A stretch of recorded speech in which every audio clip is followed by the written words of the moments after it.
Bismillahirrahmanirrahim. Innal hamdalillah wassalatu wassalamu ala Rasulillah wa ala alihi wa sahbihi wa man walah. Asyhadu an la ilaha illallah wahdahu la syarika lah wa asyhadu anna Muhammadan abduhu wa rasuluh sallallahu alaihi wa ala alihi wa ashabihi wa sallama tasliman mazidah. Allahumma allimna ma yanfa'una wanfa'na bima 'allamtana wa zidna ilman nafi'ah. Ma'asyiral ikhwah wal akhwat rahimani wa rahimakumullah. Alhamdulillah, kembali kita tingkatkan dan perbarui syukur kita kehadirat Allah Subhanahu wa taala.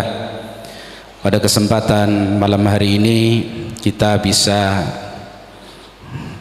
melanjutkan kajian kita dari risalah ta'lif Imam Da'wah Syekh Muhammad Ibn Abdul Wahhab rahimahullahu ta'ala, yaitu risalah Fadlul Islam.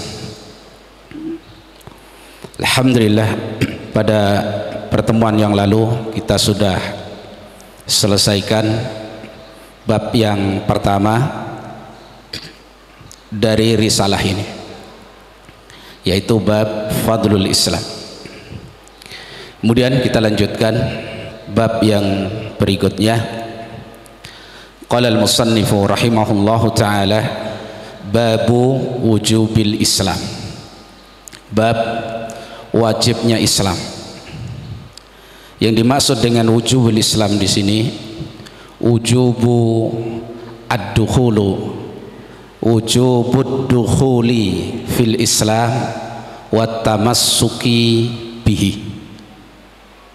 wajibnya masuk dalam dinul Islam dan berpegang teguh dengan dinul Islam. Jadi demikian maksud dari wujubul Islam. Jadi wajib setiap orang, setiap manusia ini setelah diutusnya Rasulullah sallallahu alaihi wasallam untuk masuk ke dalam dinul Islam dan berpegang teguh dengannya. Tidak boleh seorang pun setelah bi'sahnya Rasulullah sallallahu alaihi wasallam, setelah diutusnya Rasulullah sallallahu alaihi wasallam untuk berdin, beragama dengan selain dinul Islam, ya, jadi wajib masuk ke dalam dinul Islam dan berpegang teguh dengan agama Islam tersebut. Islam yang dimaksud adalah apa yang datang dengannya Rasulullah sallallahu alaihi wasallam. Dan Islam itu diungkap juga dengan as-sunnah, sebagaimana Al-Imam Al-Barbahari rahimahullah ta'ala dalam kitab beliau, risalah beliau Syarhus Sunnah, beliau mengatakan al-islamu huwa sunnah was sunnatu hiyal Islam. Islam itu juga sunnah dan sunnah itu adalah Islam itu sendiri. Ini definisi sunnah secara istilah syar'i, yaitu apa yang datang dengannya Rasulullah sallallahu alaihi wasallam, dan itulah dinul Islam, itulah agama Islam, ya. Nah, kemudian dalam bab ini muallif rahimahullahu ta'ala membawakan beberapa dalil yang menunjukkan wajibnya setiap orang untuk berdin dengan dinul Islam, untuk beragama dengan agama Islam ini. Yang pertama yang beliau sebutkan adalah firman Allah Subhanahu wa taala dalam surat Ali Imran ayat 85. Allah Subhanahu wa taala menyatakan, wa may yabtaghi ghairal islami dinan falan yuqbala min wa huwa fil akhirati minal khasirin. barang siapa yang mencari selain Islam sebagai agama, maka tidak akan diterima dan dia di akhirat termasuk orang-orang yang merugi. Ayat ini menunjukkan wajibnya bagi setiap manusia untuk berdin dengan dinul Islam. Kenapa? Karena Allah tidak menerima agama selain dinul Islam. Maka wajib setiap orang untuk beragama dengan agama Islam. Al-Imam Ibnu Katsir rahimahullah taala, beliau menjelaskan, ini maksud wa may yabtaghi ghairal islami dinan falay yuqbala min, barang siapa yang mencari agama selain Islam maka tidak akan diterima. Qal, beliau mengatakan, man salaka tariqan siwa ma sara'ahu Allahu falay yuqbala min, barang siapa yang menempuh satu jalan, satu metode, satu manhaj atau satu agama selain metode atau agama yang disyariatkan oleh Allah Subhanahu wa taala, maka tidak akan diterima oleh Allah Subhanahu wa taala. Nah, yang disyariatkan oleh Allah Subhanahu wa taala yaitu dinul Islam. Sebagaimana hadis Rasulullah sallallahu alaihi wasallam, man amila amalan laisa alaihi amruna fahuwa raddun, barang siapa mengamalkan satu amalan yang tidak ada contohnya dari kami, tidak ada padanya perkara kami, fahuwa raddun, maka dia tertolak. Nah, ini sunnah Rasulullah SAW, syariat Islam itu sendiri. Berarti barang siapa yang mencari agama atau ajaran selain Islam, falay yuqbala min, maka tidak akan diterima oleh Allah Subhanahu wa ta'ala. Ini wajib untuk berdinul Islam. Para ulama kita di Lajnah Daimah, mereka menjelaskan, fa inna min usulil i'tiqadi fil Islam, di antara pokok dari pokok-pokok i'tiqad, akidah dalam dinul Islam, al-ma'lumah, yang maklum. Di antara pokok dari pokok-pokok akidah Islam yang maklum, minad dini bid darurah, artinya sudah maklum, diketahui dalam agama ini tanpa ada perdebatan, semua sepakat. Wallati ajma' 'alaiha al-muslimun, yang telah disepakati oleh seluruh kaum muslimin, annahu la yujad ala wajhil ardi, bahwasanya tidak dijumpai di atas permukaan bumi ini dinun haqqun, agama yang hak, siwa dinul Islam, selain agama Islam. Itu sepakat, ya. Nah, wa annahu khatamul adyan, dan bahwasanya Islam itu adalah penutup seluruh agama. Yang dimaksud Islam, Islam yang datang dengannya Rasulullah sallallahu alaihi wasallam, itu penutup seluruh agama, ya. Naam. Wa nasikhun li jami'i ma qablahu minal adyan, dan yang menghapus seluruh agama-agama yang sebelumnya, artinya syariat-syariat yang sebelumnya dihapus dengan datangnya syariat yang dibawa oleh Rasulullah sallallahu alaihi wasallam, ya. Nah, itu yang pertama yang harus perlu kita fahami seperti itu.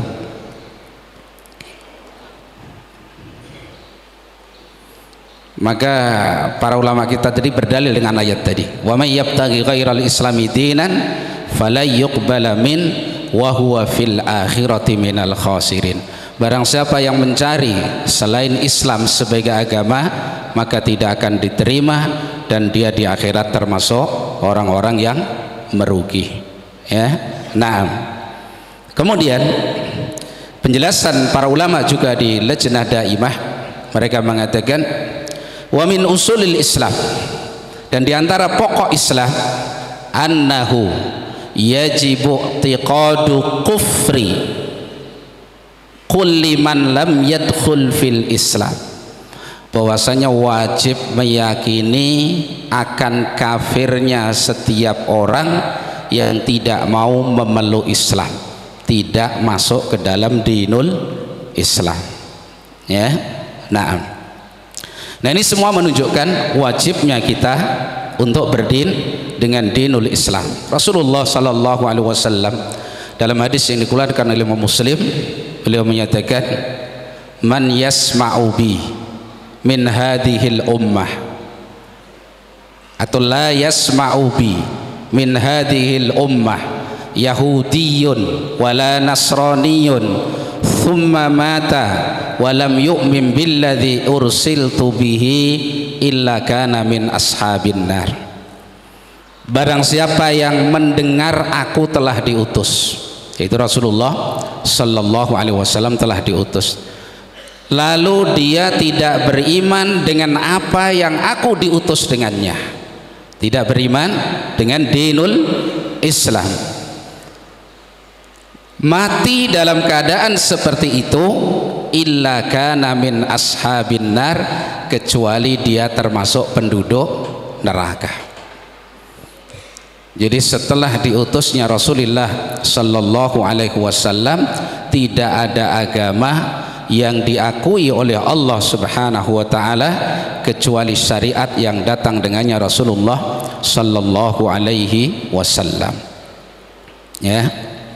Jadi dari umat manapun yang telah mendengar Nabi telah diutus, Islam telah datang, tapi dia enggan untuk masuk ke dalam Islam, untuk mengambil dinul Islam, mati dalam keadaan seperti itu, illa kana min ashabin nar, kecuali dia termasuk penduduk neraka.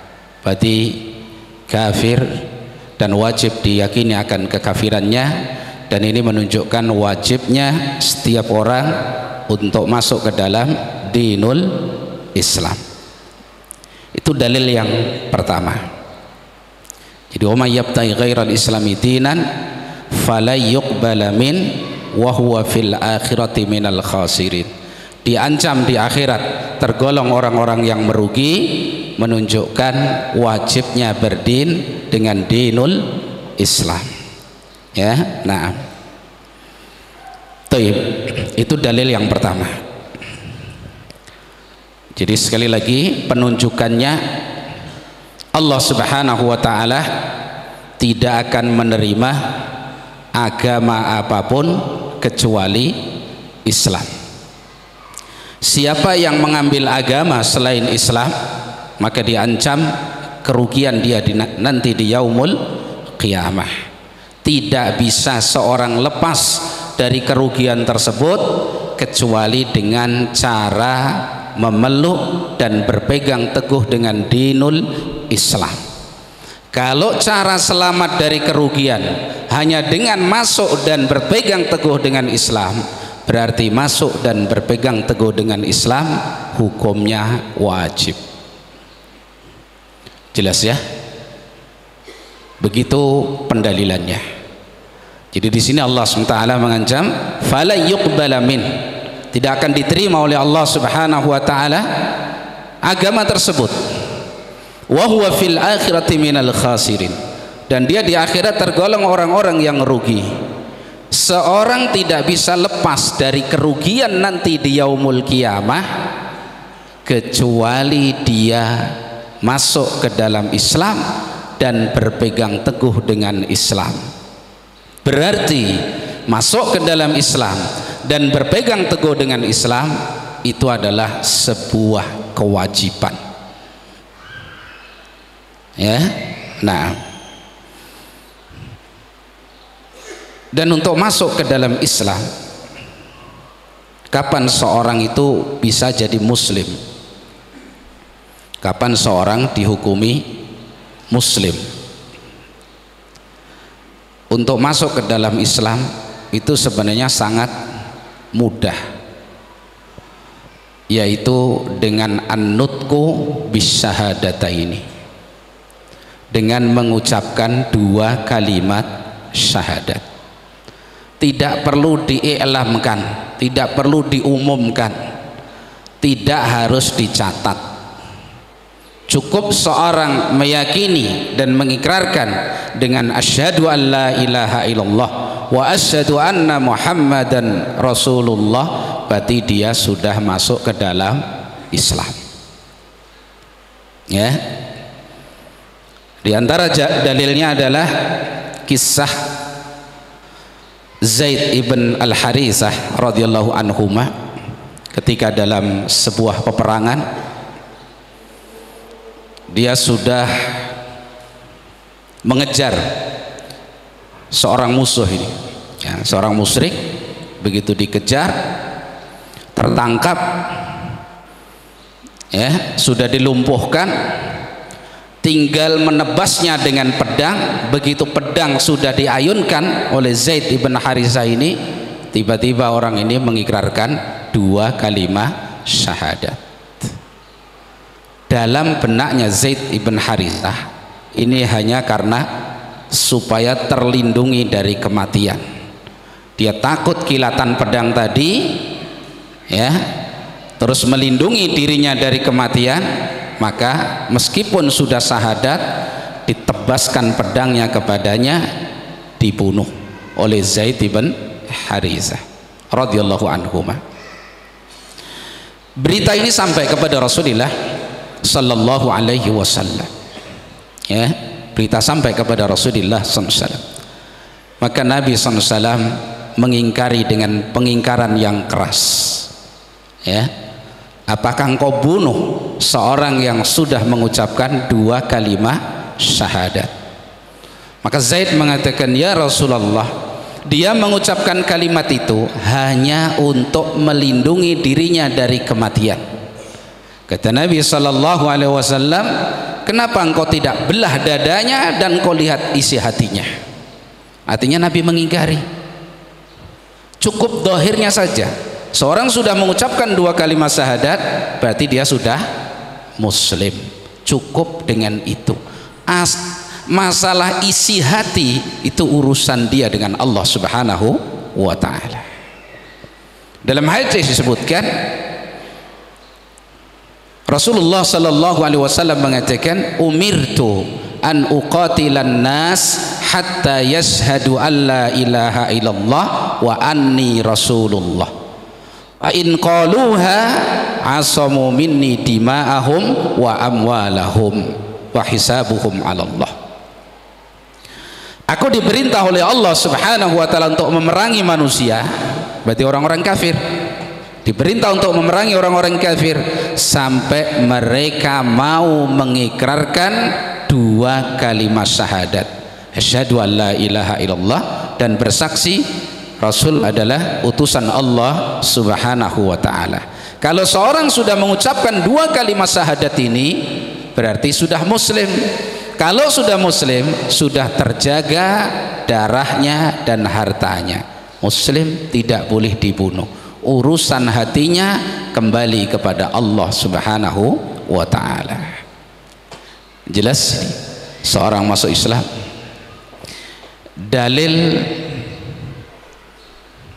Zaid ibn al-Harithah atau hadis yang tadi kita bacakan kadang-kadang disalahfahami.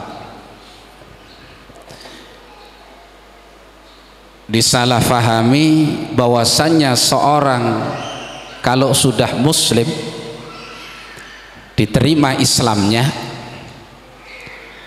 meski dia terperosok kepada perbuatan syirkul akbar, syirik besar, dengan sebab dia jahil, maka tidak dihukumi musyrik, tetap ditetapkan Islamnya, dikatakan dia muslim dengan alasan pengingkaran Nabi sallallahu alaihi wasallam terhadap Zaid ibn al-Harithah dalam kisah tadi. Jelas maksudnya?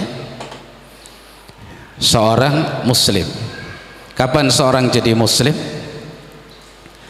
Dengan dia mengikrarkan 2 kalimat syahadat, jadilah dia muslim. Muslim secara yakin, seperti kisah Zaid ibn Al-Harithah. Nah, itu dijadikan dalil adanya uzur dengan sebab kebodohan tidak dihukumi musyrik, karena Nabi SAW mengingkari ketika dia sudah mengucapkan 2 kalimat syahadat sudah muslim, cukup, tidak boleh dia dikeluarkan dari Islam kecuali dengan bukti yang zahir, yang nampak, ya. Maka ini sebuah kesalahpahaman terhadap hadis tersebut.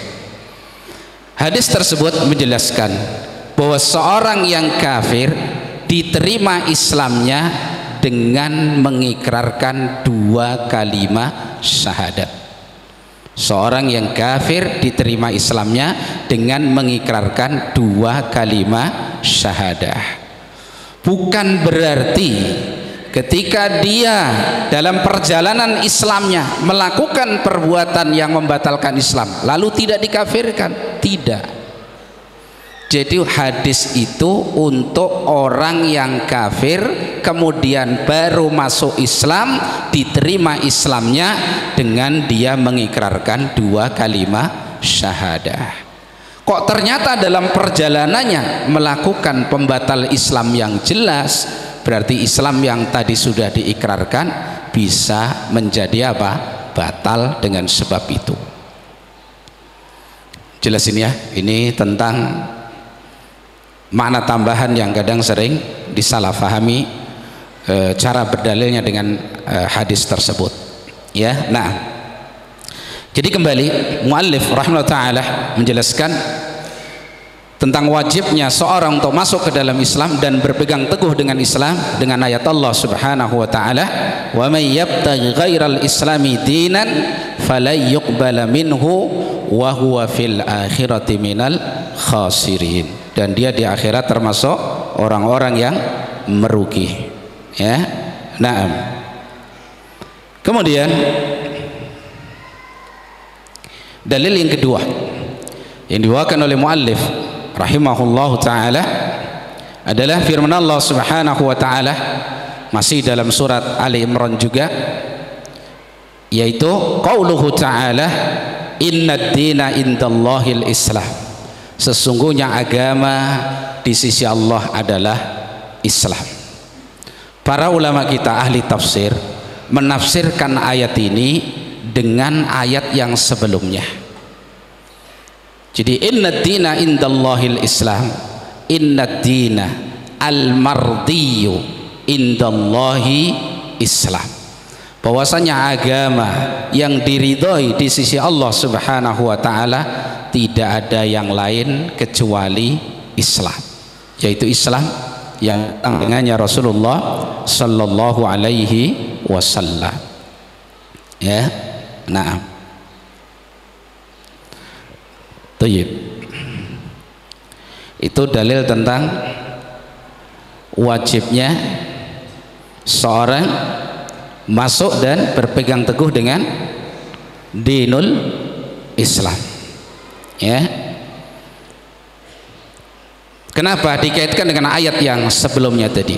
Wa may yabtaghi ghairal islami dinan falay yuqbala min wa huwa fil akhirati minal khasirin. Barang siapa yang mencari agama selain Islam maka tidak akan diterima, karena agama yang diterima oleh Allah hanya dinul Islam. Nah, Islam yang dimaksud di sini adalah Islam yang datang dengannya Rasulullah sallallahu alaihi wasallam, ya. Nah,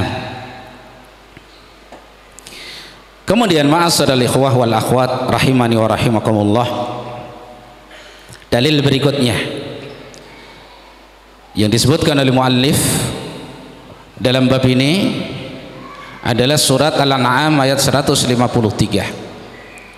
Surat Al-An'am ayat 153. Qauluhu ta'ala, firman Allah Subhanahu wa ta'ala, wa anna hadza sirati mustaqima, dan bahwasanya ini adalah jalanku yang lurus.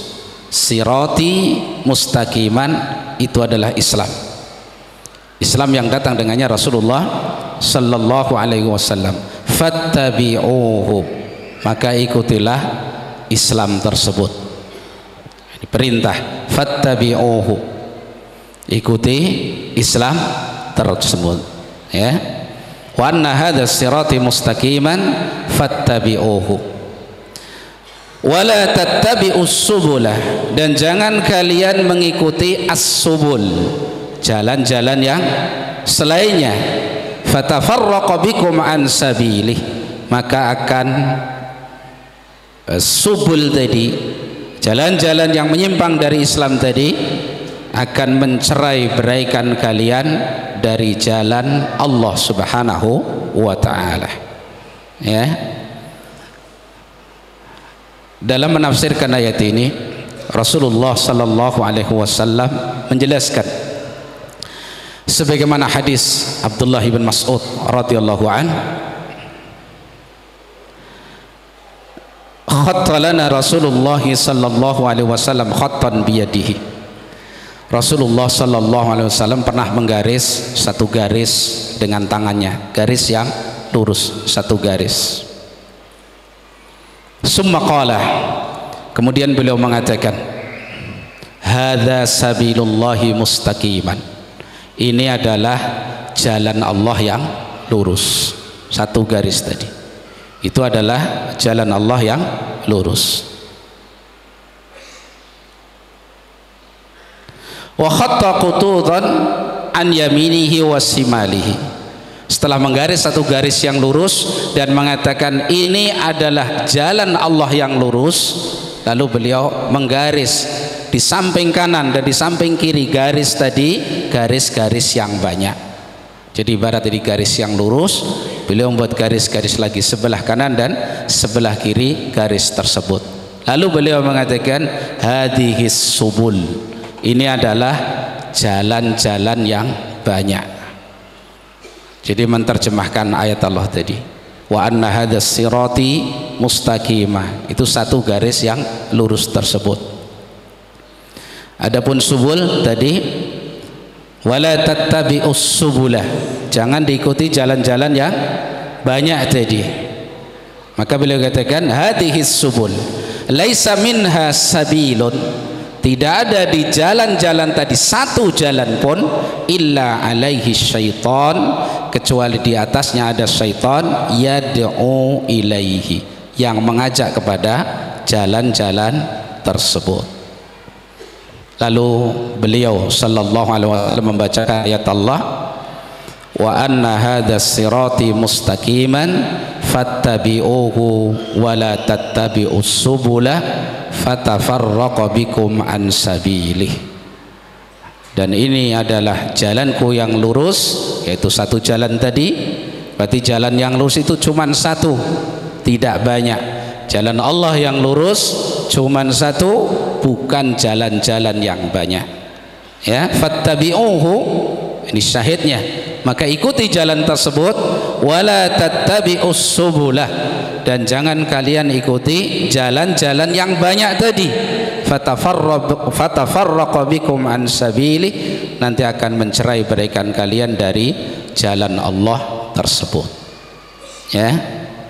Nah, qala Mujahidun, berkata Mujahid rahimahullahu taala, seorang tabi'in, salah satu tilmidnya Ibn Abbas radhiyallahu anhuma, as-subul, yang dimaksud jalan-jalan yang banyak tadi adalah al-bid'ah was-subuhat, bid'ah-bid'ah dan subuhat-subuhat, ya.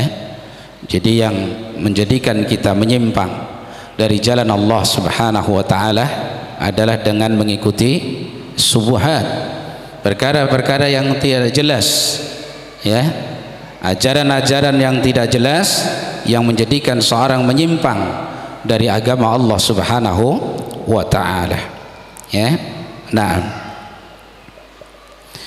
ma'asyiral ikhwah rahimani wa rahimakumullah, beberapa dalil tersebut memberikan kepada kita petunjuk bahwasannya siapapun setelah diutusnya Rasulullah sallallahu alaihi wasallam, dia wajib berpegang teguh dengan sunnah Rasulullah sallallahu alaihi wasallam, dan tidak dibolehkan untuk mengambil jalan-jalan yang menyimpang dari agama Rasulullah sallallahu alaihi wasallam. Nah, kemudian dalil yang keempat yang disebutkan oleh muallif rahimahullahu taala, wa an Aisyah radhiyallahu anha anna Rasulullah sallallahu alaihi wasallam qala, Rasulullah sallallahu alaihi wasallam bersabda, man ahdasa fi amrina hadza, barang siapa yang membuat-buat dalam urusan kami ini. Fi amrina, amrun di situ yang jamaknya al-umur, karena amrun ada yang jamaknya al-umur, ada yang jamaknya al-awamir. Jadi amrun di sini artinya yang urusan atau perkara, bukan yang artinya perintah, ya. Man ahdasa fi amrina hadza ma laisa minhu, barang siapa yang mengada-adakan dalam urusan kami ini sesuatu yang bukan darinya, fahuwa raddun, maka apa yang dia ada-adakan tadi tertolak. Ini sama dengan ayat Allah subhanahu wa ta'ala, wa may yabtaghi ghairal islami dinan falan yuqbala minhu, tidak diterima oleh Allah subhanahu wa ta'ala, artinya ditolak oleh Allah subhanahu wa ta'ala. Wa fi lafdin, dalam satu lafaz Rasulullah SAW mengatakan, man amila amalan laisa alaihi amruna fahuwa raddun, barang siapa mengamalkan suatu amalan yang tidak ada di atasnya urusan kami, maka perkara tersebut tertolak. Dalil ini, ma'asyiral ikhwah wal akhwat rahimani wa rahimakumullah, dijadikan dalil oleh para ulama kita untuk satu kaidah yang muhimmah, kaidah yang sangat penting, yaitu annal asla fil ibadati al man'u, bahwasanya asal dari ibadah itu adalah tercegah, dilarang. Asal dari ibadah itu adalah dilarang, tercegah, tidak boleh dikerjakan. Hatta ya'tiyad dalil, sampai datang dalil yang memerintahkannya. Jadi asal dari sebuah ibadah dilarang sampai datang dalil yang memerintahkan. Maka seorang yang melakukan satu ibadah wajib dia mendatangkan dalil. Kalau tidak ada dalil atas ibadah tadi, maka itu yang disebut bid'ah. Jadi bid'ah itu adalah satu ibadah yang tidak dilandasi dengan dalil yang syar'i, tidak ada dalilnya, ya. Jadi kalau untuk mengetahui sebuah bid'ah jangan ditanya dalilnya, mana dalilnya kalau ini bid'ah. Justru tidak ada dalilnya, itu namanya apa? Bid'ah, ya. Jadi kadang-kadang kita dikerjain sama ahli bid'ah, ketika diingkari bid'ahnya mereka menyatakan mana dalilnya kalau itu bid'ah. Justru tidak ada dalilnya, maka itu bid'ah, ya.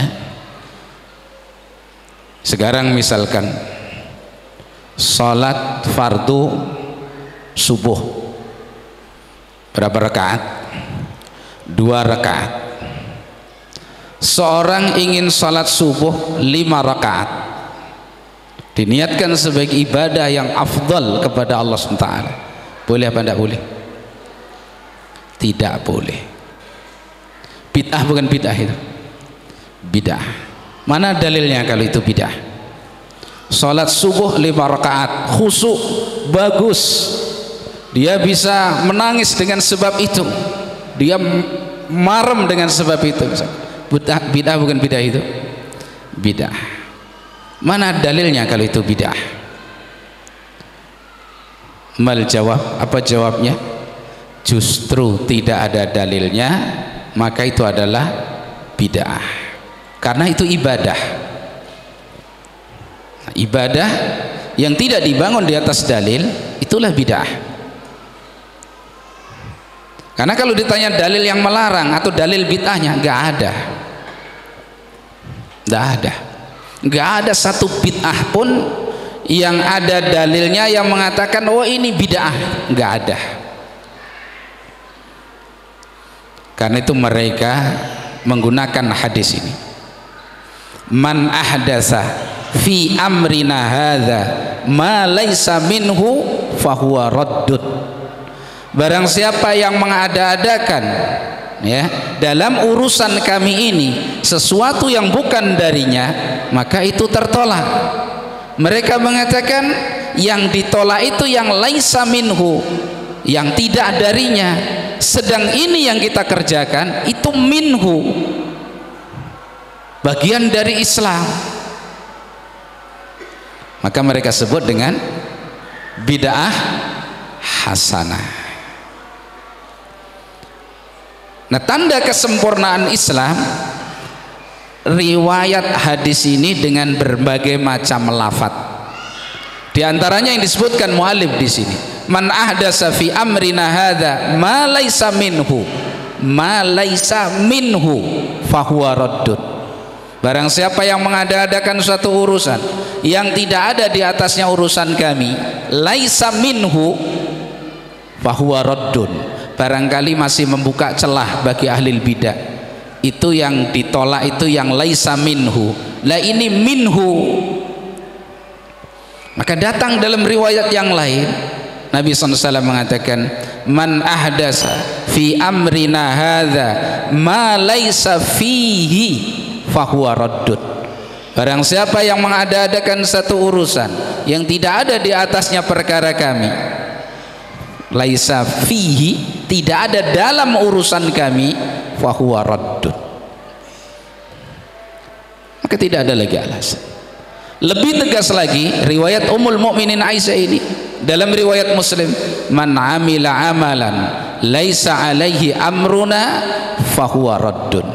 Ini lebih umum lagi, barang siapa mengamalkan satu amalan apapun yang tidak termasuk urusan kami, yaitu urusan Nabi SAW ibadah, maka itu tertolak. Karena itu dalam beribadah harus berpegang teguh dengan Islam, harus dibangun di atas Islam, dan harus berpegang teguh dengan Islam. Tidak cukup dengan niat yang bagus, tidak cukup dengan niat yang bagus.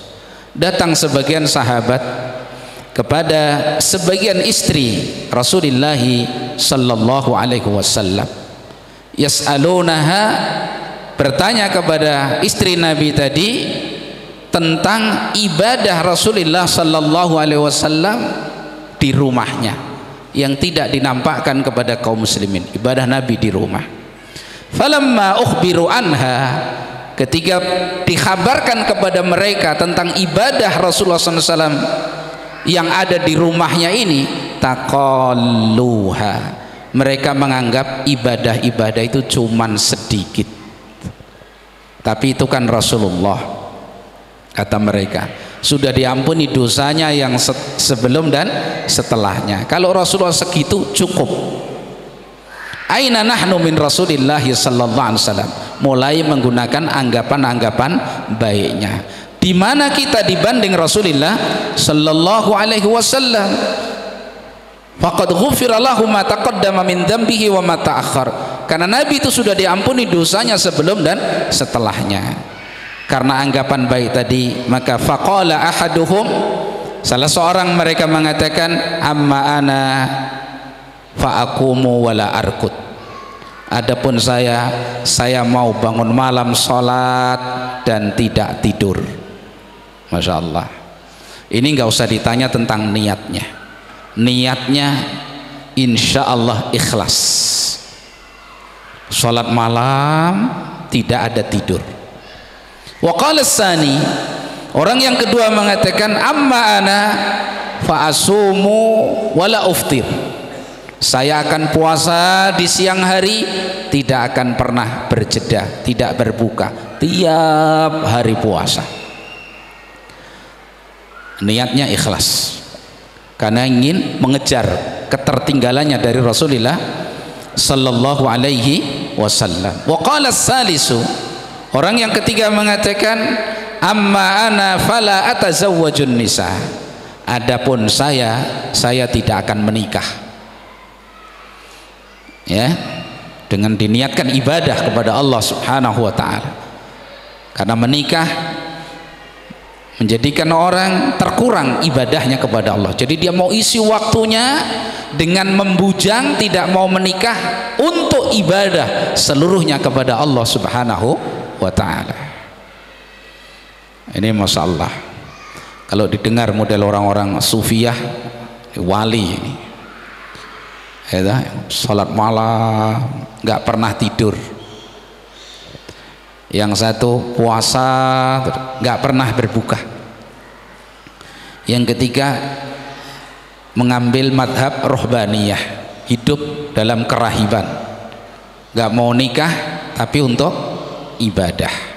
Dia tinggalkan nikah karena ibadah kepada Allah Subhanahu wa taala. Dianggap menikah itu memalingkan orang dari apa? Ibadah. Niatnya nggak usah diragukan. Ini sahabat Nabi, niatnya ikhlas. Kalau nggak ikhlas nggak mungkin dia mau salat malam terus, mau puasa terus, nggak mau nikah, nggak. Ya. Maka sampailah kabar tentang mereka itu kepada Rasulullah sallallahu alaihi wasallam. Ya. Nabi sallallahu alaihi wasallam mengingkari apa yang terjadi pada mereka dengan pengingkaran yang keras. Antumul ladzi qultum kadza wa kadza. Kaliankah orangnya yang mengatakan begini dan begini. Bernazar mau puasa tidak berbuka, salat malam tidak tidur, tidak mau menikah untuk beribadah kepada Allah Subhanahu wa taala. Lalu Nabi SAW mengatakan, ama wallahi, ketahuilah demi Allah. Ya, kata beliau, amma wallahi, ketahuilah demi Allah, inni aqumul lail wa arqud, sesungguhnya aku juga bangun malam juga tidur. Rasulullah SAW juga bangun malam, salat dan juga tidur. Wa asumu wa uftir, aku berpuasa dan aku juga berbuka. Wa atazawwajun nisa, dan aku juga menikahi wanita. Faman raghiba an sunnati falaisa minni, barang siapa yang benci dengan sunnahku berarti dia bukan golonganku. Jadi seikhlas apapun niat, manakala tata cara ibadah itu tidak dibangun di atas Islam, seorang yang beribadah tadi tidak berpegang teguh dengan dinul Islam, apalagi kok sampai tidak masuk ke dalam Islam, maka tidak akan diterima oleh Allah Subhanahu wa ta'ala, semenggunung apapun amal ibadahnya. Berarti ini menunjukkan kewajiban untuk masuk ke dalam Islam dan berpegang teguh dengan Islam. Dan itu juga menjadi isyarah hadis Nabi tadi, man ahdasa fi amrina hadza ma laysa minhu fa huwa raddun, akan munculnya kebid'ahan-kebid'ahan yang terjadi pada umat ini. Sehingga dalam hadis yang lain dalam riwayat Imam Muslim, setiap khutbah Jum'ah Nabi sallallahu alaihi wasallam mengingatkan umatnya dari bahaya kebid'ahan ini. Wa iyyakum wa muhdatsatil umur, fa inna kulla muhdatsatin bid'ah wa kulla bid'atin dhalalah wa kulla dhalalatin finnar.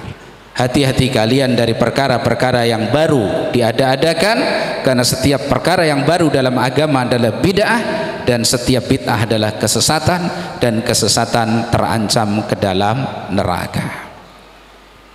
Ya, dan itu terjadi pada umat ini. Karena itu Rasulullah sallallahu alaihi wasallam dalam hadis riwayat Imam Ahmad, beliau bersabda, wa tatajara al ahwa ala hadhihi al ummah kama yatajaral kalabu bi sahibiha, dan akan menjalar sikap mengekor kepada hawa nafsu pada umat ini sebagaimana menjalarnya penyakit rabies. Tahu ya, penyakit yang diakibatkan dari gigitan anjing ya, anjing gila. Sebagaimana virus penyakit menjalar di tubuh penderitanya. La yabqa minhu mifsalun wala irqun illa dakhalah. Tidak tersisa satu persendian pun dan tidak pula satu urat pun kecuali terjangkiti oleh virus penyakit tadi. Nabi SAW menggambarkan menjalarnya bid'ah pada umat ini seperti menjalarnya penyakit pada penderitanya, sehingga digambarkan oleh Nabi SAW tidak tersisa satu persendian ataupun satu urat kecuali terjangkiti dengan virus tersebut. Ya, nah, baik, itu dalil yang keempat, yaitu hadis Nabi SAW, man ahdasa fi amrina hadza ma laysa minhu fahuwa raddun, sebagai wajibnya kita berpegang teguh dengan Islam, masuk ke dalam dinul Islam dan berpegang teguh dengan syariat Islam ini. Kemudian dalil yang berikutnya dalam riwayat Imam Bukhari dalam sahihnya dari Abu Hurairah radhiyallahu an qala Rasulullah sallallahu alaihi wasallam, Rasulullah sallallahu alaihi wasallam menyatakan kullu ummati yadkhulunal jannah illa man abah, setiap umatku pasti akan masuk surga kecuali yang enggan. Ketika Nabi SAW mengatakan ini, para sahabat itu takjub. Setiap umatku pasti masuk surga. Umat Rasulullah adalah seorang muslim yang berpegang teguh dengan dinul Islam, pasti masuk surga. Lalu Nabi mengatakan illa man aba, kecuali yang enggan. Nah, para sahabat ini takjub, kok ada orang enggan masuk surga? Ya, faqilalah, maka ditanyakan ini kepada Rasulullah sallallahu alaihi wasallam, wa man ya'ba ya Rasulullah, siapa orang yang enggan masuk surga itu?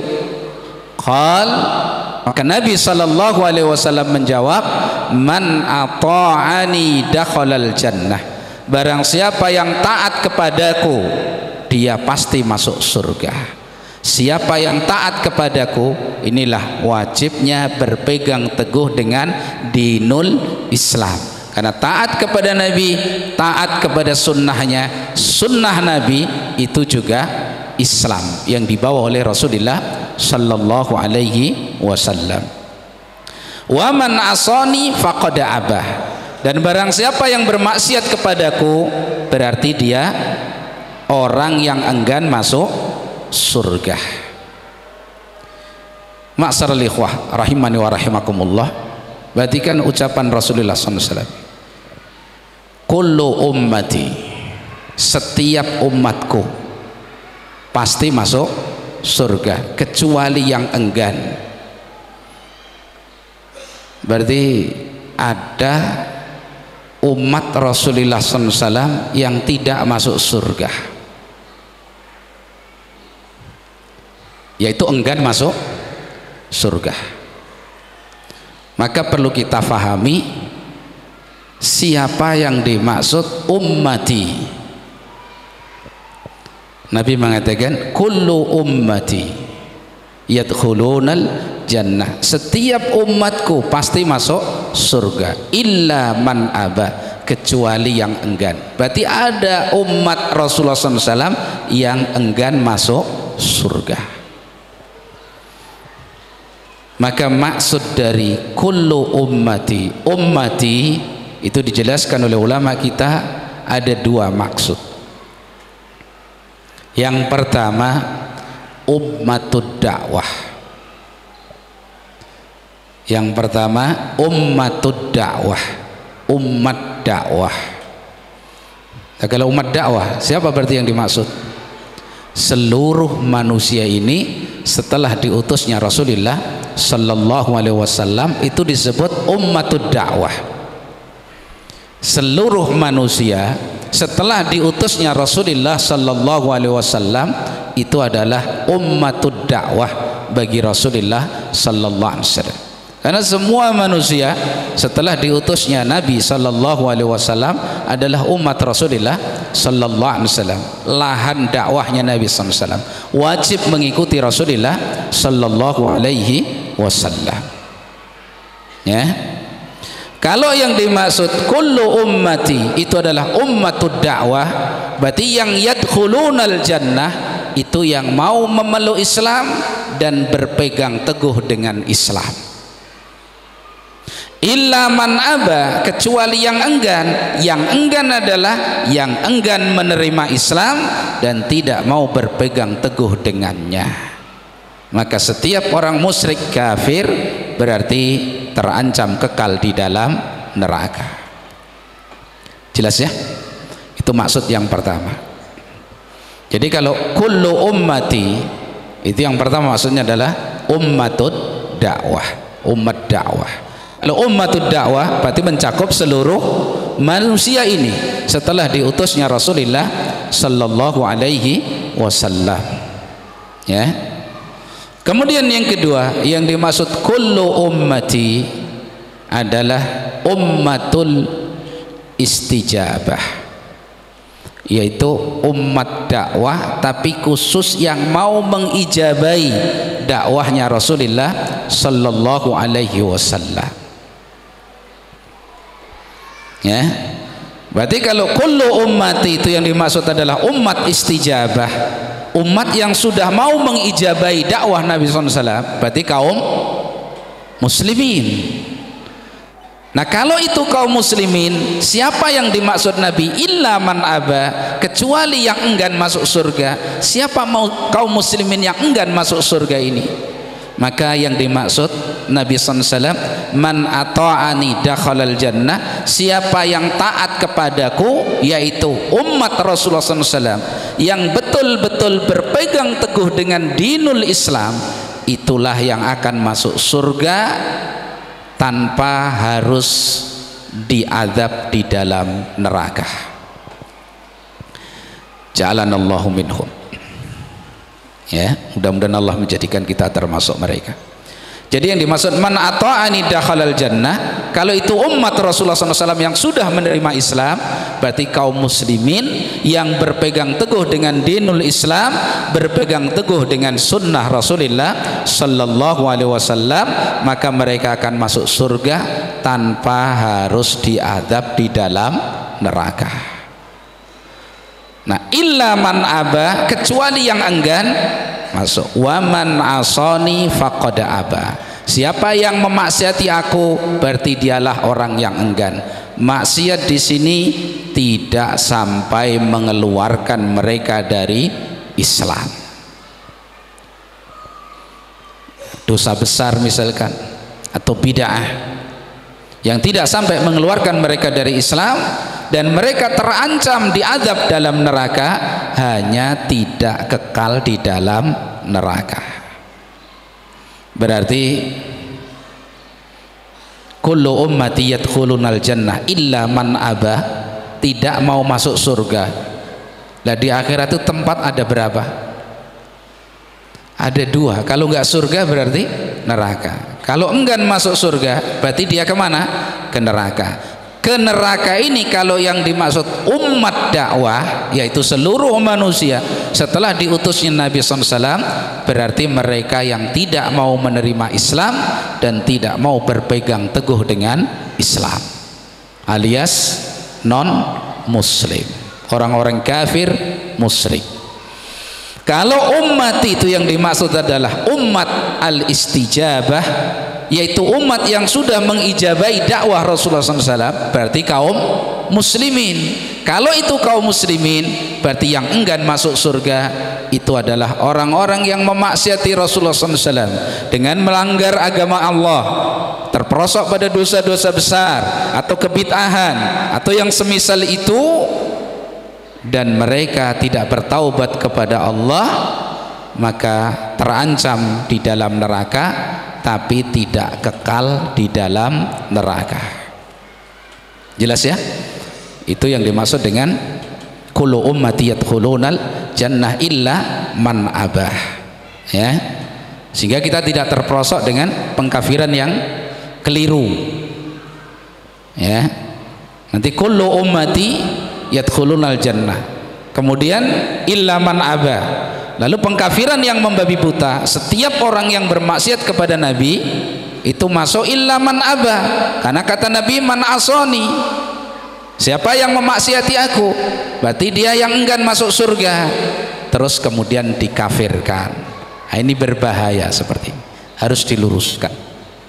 Maka difahami dari siapa yang dimaksud dengan umat tersebut. Kalau umat itu yang dimaksud adalah ummatud dakwah, berarti yang enggan masuk surga mereka yang tidak mau menerima Islam, tidak mau menerima dakwah Rasulullah sallallahu alaihi wasallam. Kalau umat ini yang dimaksud adalah umat istijabah, berarti mereka yang sudah menerima Islam tapi tidak mau berpegang teguh dengan agama Rasulullah sallallahu alaihi wasallam, terperosok kepada penyimpangan meskipun belum sampai kepada kekufuran atau kesyirikan yang mengeluarkannya dari dairatul Islam, ya.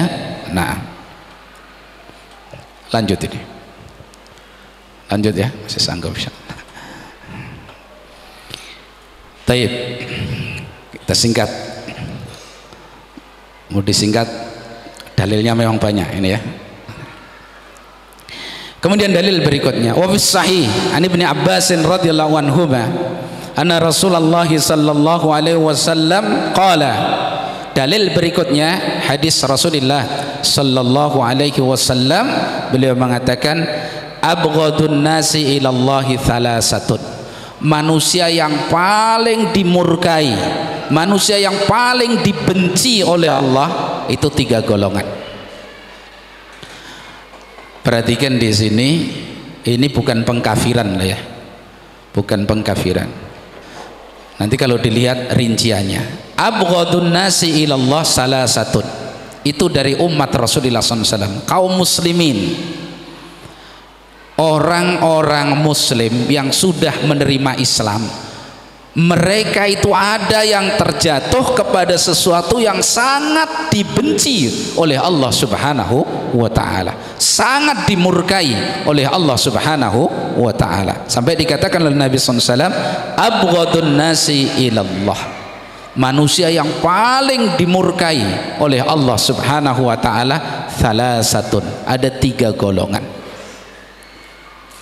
Yang pertama, mulkidun fil haram, orang yang berbuat penyimpangan, orang yang berbuat dosa, kezaliman atau yang semisalnya di tanah haram,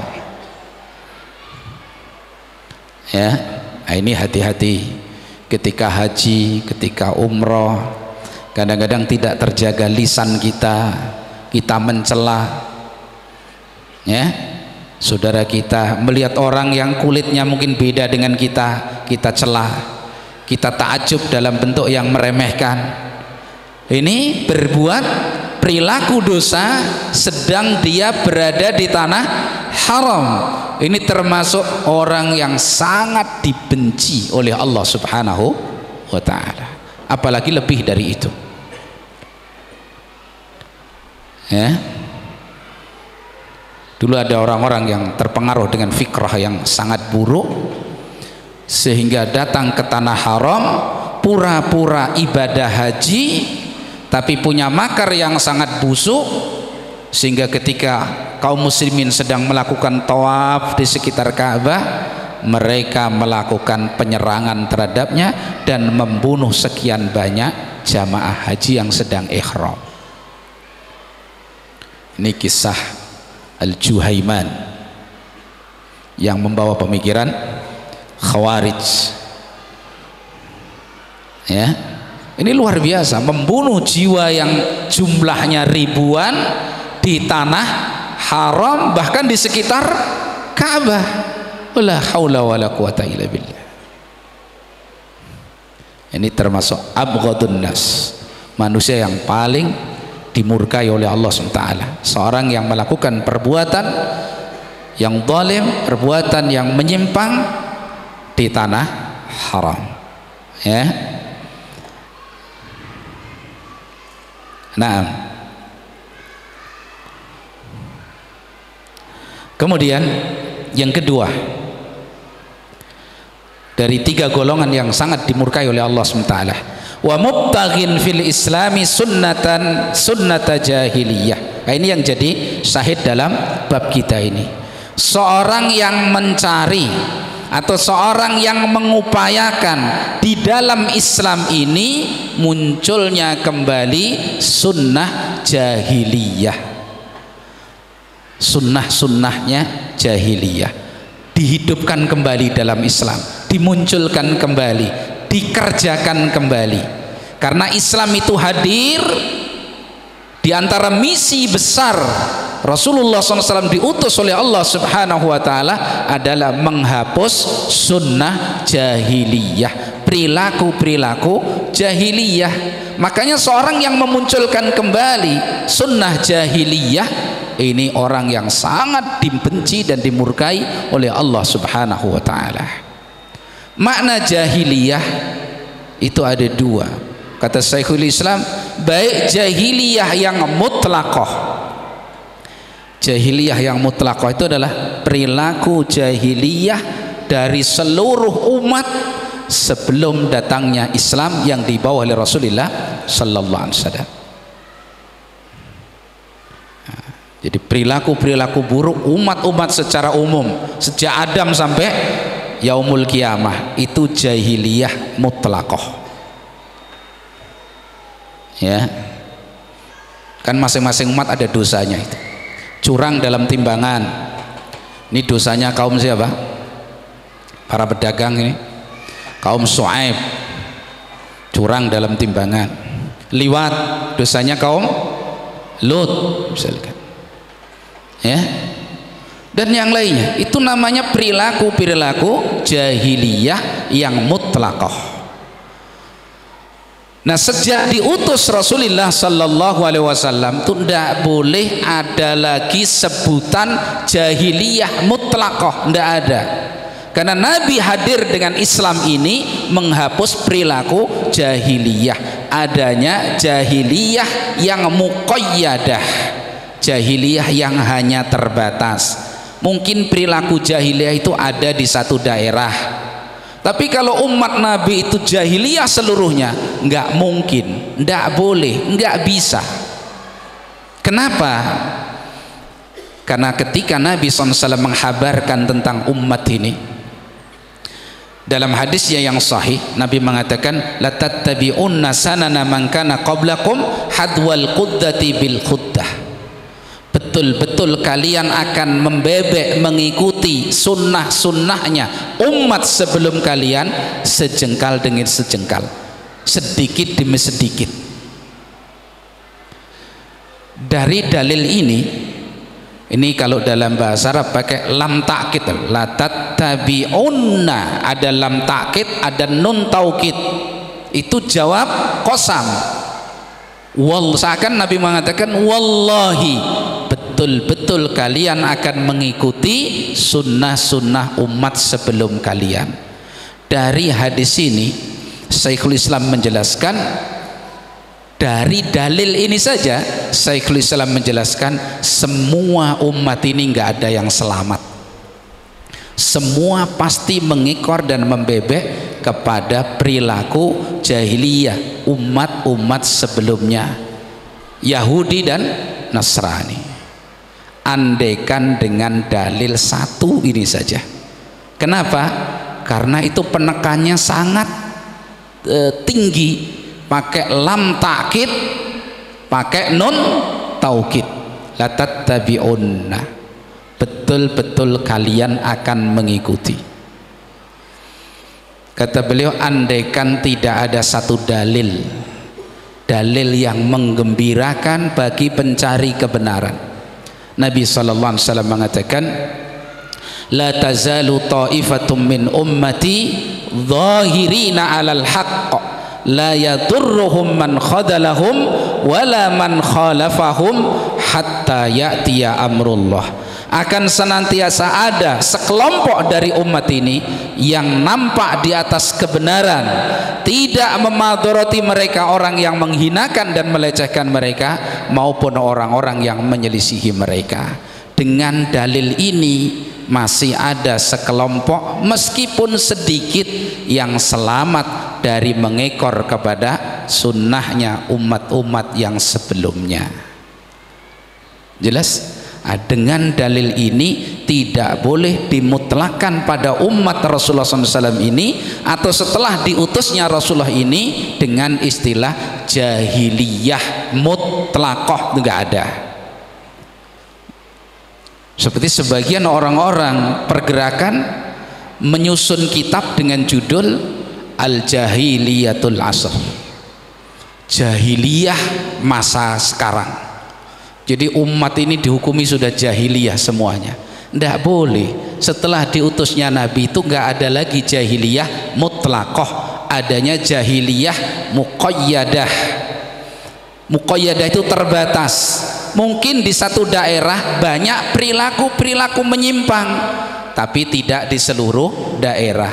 Pada pribadi seseorang ada perilaku jahiliyah yang tidak ada pada yang lainnya. Contoh yang sulit sekali hilang dari umat ini, kata Nabi SAW, misalkan yang pertama al-fakhr bil ansab, ya, berbangga dengan status sosial. Itu perilaku jahiliyah, berbangga dengan status sosial, bangga saya ini apa misalkan mudir begitu, atau saya ini apalah, status-status sosial dibanggakan, atau berbangga dengan nasab. Bahkan termasuk perilaku jahiliyah juga at-ta'nu fin nasab, mencela nasab. Kamu itu siapa toh gitu, bapakmu siapa, oh pantes wong bapakmu kayak gitu. Nah, ini mencela nasab. Ini perilaku jahiliyah kadang ada pada seorang. Kemudian juga yang tidak sulit lepas dari umat ini adalah apa? An-niyahah alal amwat. Niyahah dengan sebab kematian, menangisi seorang yang mati. Misalkan begitu, bapaknya mati atau anaknya mati, udah angkat suara menangis, wahai nak, gitu, nangis. Ini perilaku jahiliyah yang diancam dengan ancaman yang sangat keras dalam hadis Rasulullah Sallallahu Alaihi Wasallam. Jelas ya? Itu. Jadi seorang yang memunculkan perilaku jahiliyah setelah dihapuskan oleh Islam, itu orang yang sangat dibenci oleh Allah Subhanahu Wa Taala. Maka jangan jadi embrio kebid'ahan, atau jangan jadi contoh dalam keburukan. Jangan membela keburukan, jangan. Kemudian yang ketiga, wa muttalibu damimri'in bighairi haqqin liyuhriqa damahu, dan seorang yang menuntut darah seorang muslim tanpa hak. Jadi dituntut supaya orang itu tertumpahkan darahnya, tujuannya ingin menumpahkan darahnya, ingin membunuhnya, dituntut dengan cara yang tidak hak. Dan kasus seperti ini hari ini Masya Allah banyak sekali, ya, orang dibunuh dengan alasan yang sangat apa? Remeh. Terjadi pembunuhan, kenapa sebabnya? Tersinggung,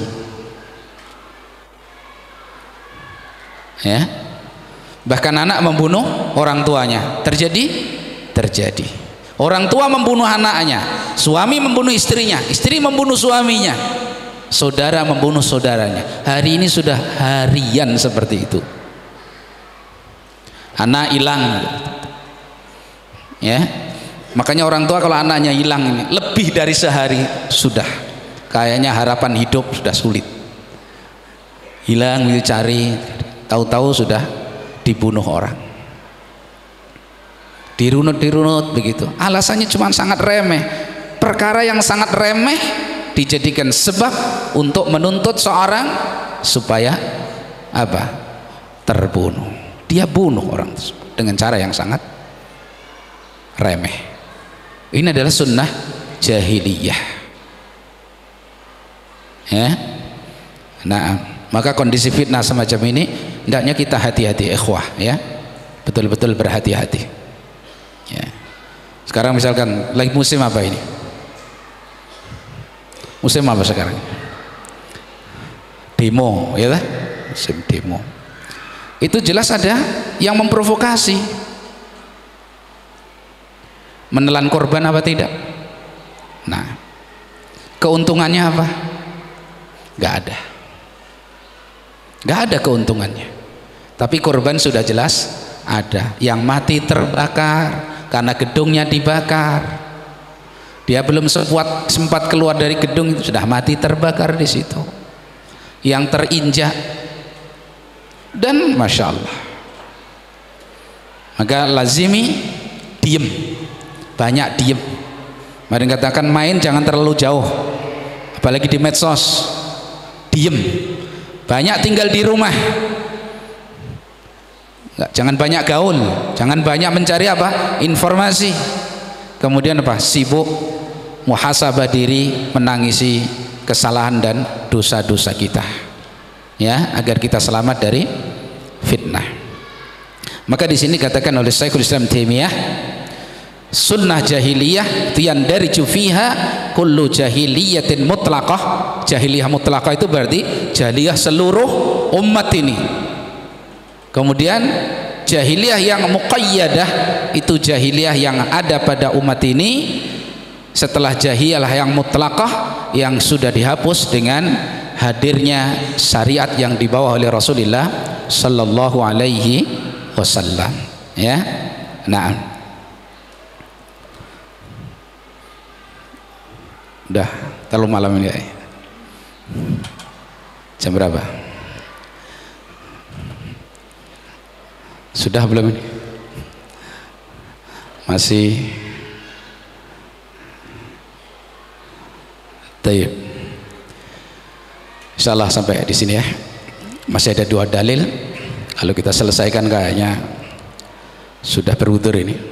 Insyaallah. Demikian kajian kita malam hari ini.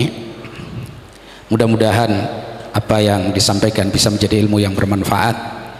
Kurangnya mohon maaf. Mudah-mudahan Allah SWT memberikan taufik kepada kita untuk selalu bisa istiqamah di atas agama Rasulullah SAW dan sunnahnya sampai kita diwafatkan oleh Allah Subhanahu wa ta'ala. Wassallallahu wasallam wa baraka ala nabiyyina Muhammadin wa ala alihi wa sahbihi ajma'in. Subhanakallah bihamdik asyhadu an la ilaha illa anta astaghfiruka wa atubu ilaik. Assalamualaikum warahmatullahi wabarakatuh.